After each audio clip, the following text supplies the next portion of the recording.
Think of the earth like it's the flat plane of the solar system, and the sun is shooting out particles on this disk surface, and it's scattering hydrogen energy that can collect on your planet. And if you have chemicals that are holding out that hydrogen, then because, council said that all that extra hydrogen, they can't manage to freeze it with their nitrogen into the poles of the planet, and that rising sea levels will flood and kill everyone. So they have to push all the hydrogen secretly away from the planet. So when I'm describing why there's deserts on the planet and how to solve them, you've got to think about it like this. Like the earth is a bubble of gas reality surrounding, the harder substrates of material, mass, density of atom structure, and conglomeration status. So I think this gives everybody a concept that technology and sun energy, it all comes together in the end. And like I was saying, biological disks already exist to store data for movies and stuff like this shape. So if they're using living moss and mushrooms, and then like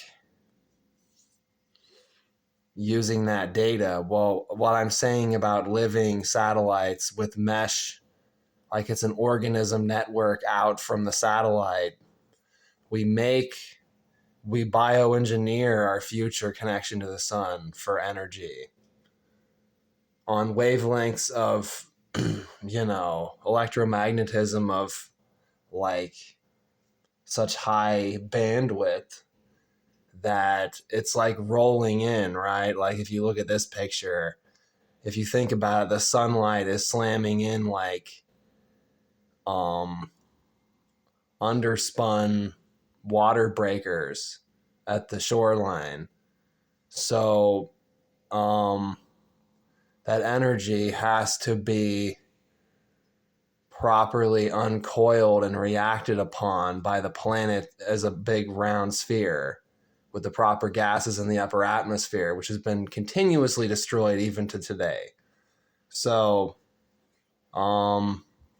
we need these incoming waves of solar energy that have the potential wavelength of hydrogen and other gases that can accumulate to scatter into our atmosphere and not bounce or skitter around.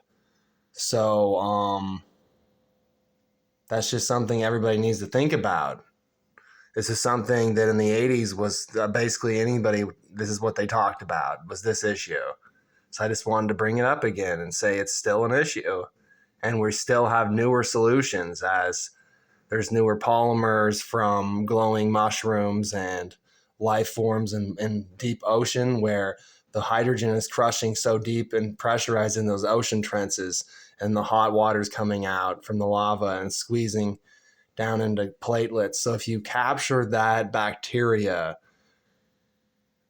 that's used to transferring energy, particle, heat differences and stuff, and you breed it, that's the type of thing we need to be focusing on to fix the future.